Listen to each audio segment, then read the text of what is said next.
was born in Germany. I work as a blogger slash journalist for several Italian and European medias. I'm president of Cafe Babel, a European magazine.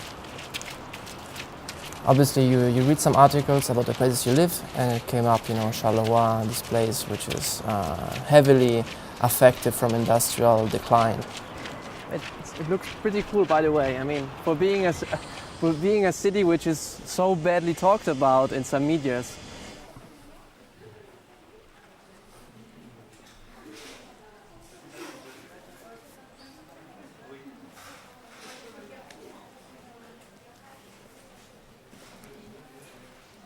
If this is what you read, you would expect, okay, it must be really horrible. But truth is, there are plenty of places like this when you arrive with big industry around. There was this advertising going around with the big C. You might immediately wonder, okay, what's going on? There is something going on here, it's pretty fancy. I saw a nice station with a nice square in front of it. The river looks, the canal looks quite nice. For the building here looks far better live than from pictures. You would start talk about this maybe with some guys and then explain them what you're doing here, right? I think it's just a polite way to make contact, right? So, this is interesting because you can see how the city really is making a huge effort on the issue of change. And here you might, just look for, just take the name of the photographer because it might be useful just to sign his name. Most important thing is that you're really clear in your mind first of all, so bring always your head with you. As you move out of the main square, you immediately notice, as you said before, the empty shops here. So it's like this one, there, everything is closed down,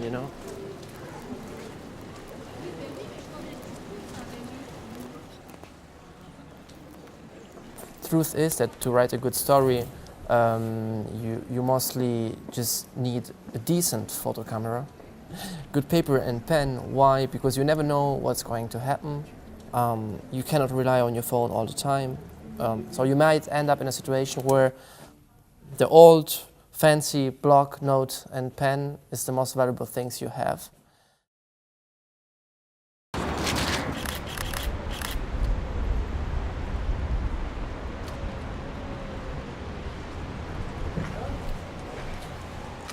Je suis photographe et vidéaste pour Elle Belgique.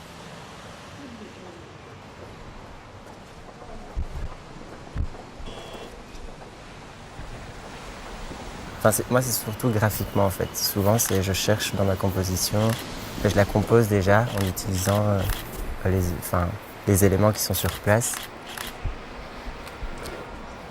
En fait, j'étais jamais venu, donc j'avais pas d'a priori qui m'était propre. C'était plus des échos que j'avais pu entendre.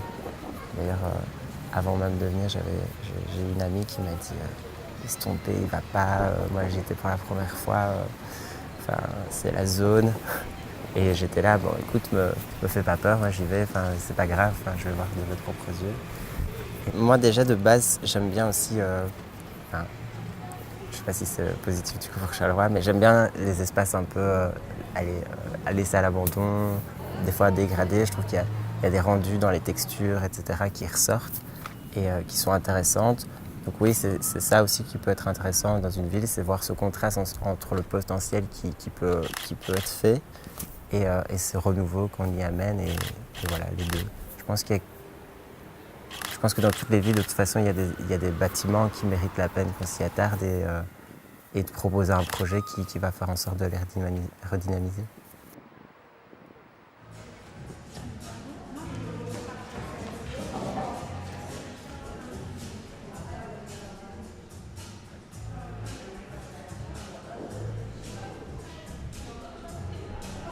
Je trouve que son architecture est vraiment très belle, même l'espace en bas pour aller manger, je trouve qu'il donne envie d'y aller en tout cas, ça donne envie de venir avec ses amis et d'aller boire un verre ou même après un film, je suppose, ça peut être super sympa d'aller là.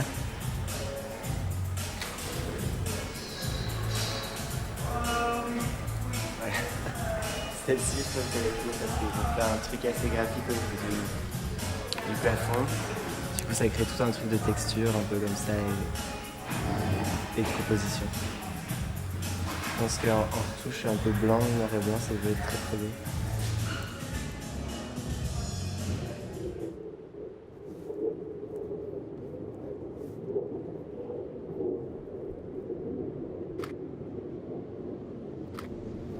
Je crois que j'ai le roadster sur toutes les vues.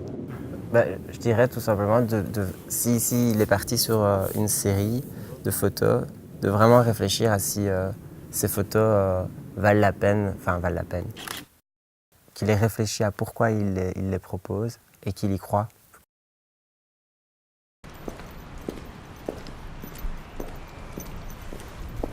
Principalement, je suis responsable des rubriques politique et lifestyle pour le site internet de Paris Match Belgique. Et en parallèle, il y a 4 ans, j'ai cofondé un webzine, Boulette à la Liégeoise, qui donc est centré à Liège et parle un petit peu de tout ce qui se passe là-bas dans la ville.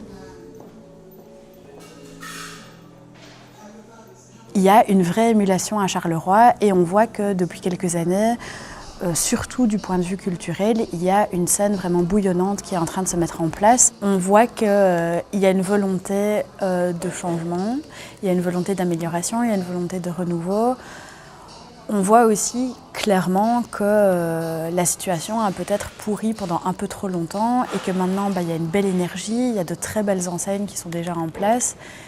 Mais c'est clair que ça va prendre du temps pour que tout le centre-ville soit à la hauteur de ce qu'on peut voir dans certaines belles rues, avec notamment par exemple la manufacture urbaine qui est magnifique.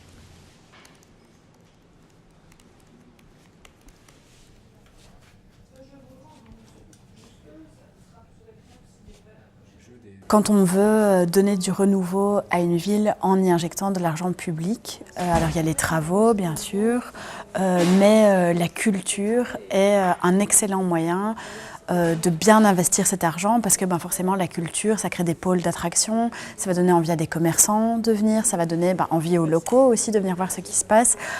Et donc, c'est pas toujours cette politique-là qui est adoptée, mais ici, en l'occurrence, ça a l'air d'être le cas quand on voit le Quai 10, qui est un pôle culturel où on a à la fois un cinéma, on a une brasserie, on a des start-up, on a des initiatives qui sont ouvertes aux enfants. Et donc, voilà, moi, ça m'inspire beaucoup ici et ça me donne envie d'aller un petit peu à la rencontre des acteurs du lieu, de voir un peu comment eux, ils vivent ça, comment c'est perçu aussi par les habitants et voilà, en savoir un petit peu plus sur l'impact finalement que ça a eu de rénover cet endroit.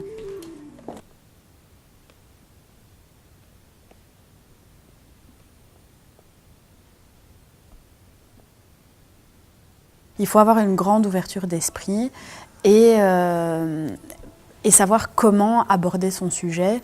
Ça me permet de l'anglais sous un prisme finalement qui est à la fois politique, économique et lifestyle.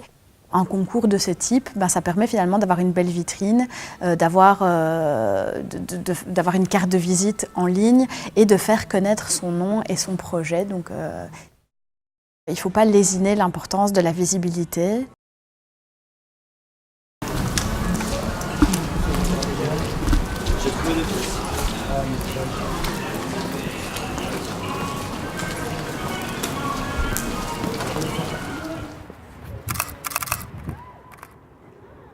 Good, they're moving, yeah.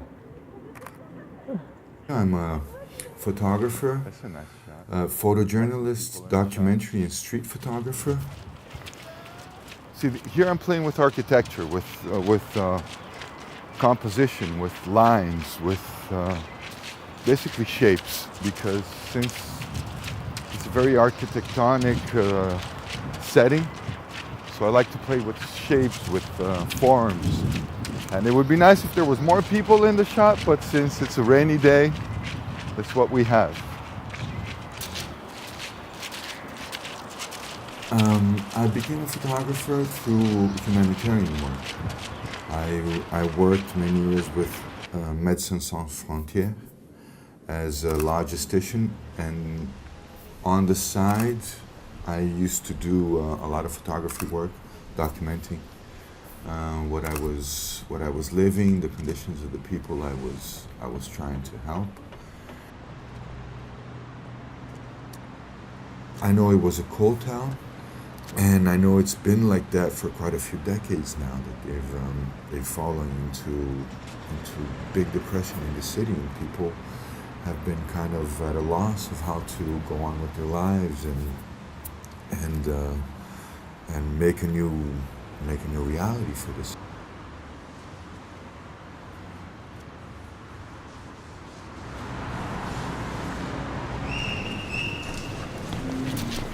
Oh, it looks a little less gray, the center of town. It used to be very gray, very downtrodden. But now it's looking livelier. So I would recommend to find your vision, find how you see the world, be sure about it, and then believe in it, and then try to show the world through that. And whatever you're photographing, your eye needs to come through. You're going to have your influences, you're going to have the things that motivate you to photograph, you're going to have the photographers that you're passionate about, but you need to find how you see the world, or else you're just another person with a camera.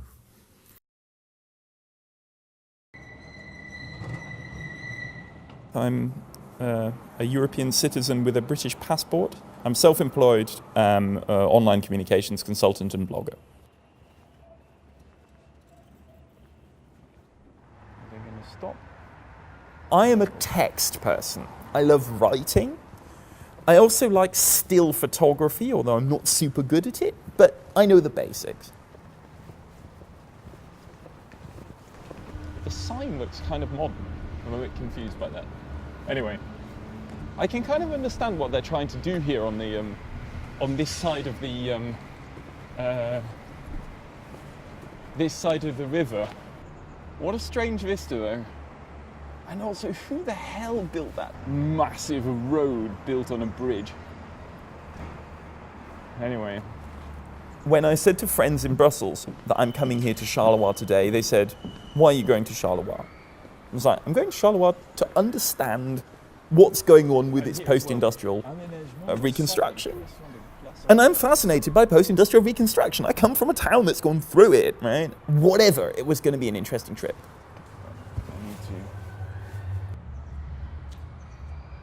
You roll out of Brussels, first of all, and you see the kind of suburban Brussels out of the window. Then you have those small towns of Brabant, Rode Saint-Genès, Waterloo, Braine-l'Alleud, and then you arrive at Loutre, and then the industry hits you. It feels at the moment that you can see the obvious investment in the promenade coming from the station, and things being renovated and cleaned up. But is there life here yet? I can't tell, and that's what I'm going to be looking for. Okay. Pour les travailleurs qui changeraient, donc qui remettraient leur voiture de société.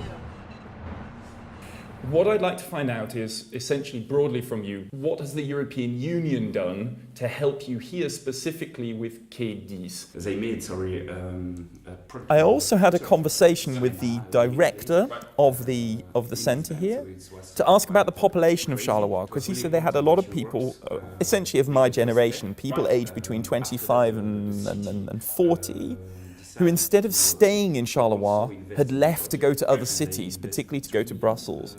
One of their efforts is to try to give those people the opportunity to stay, or to give them reason to stay. Okay, right, excellent. That's a good reason. Right, I see. Good, excellent.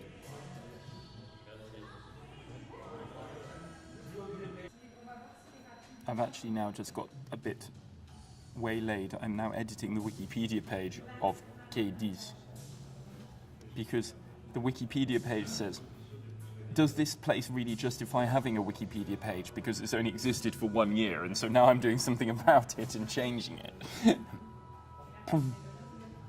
Main sources of information. One is my own eyes. what do I spot? And what does that mean? I.e., how do I connect my own experience with some political issue? What really drives you, ultimately? That's where you get good blogging.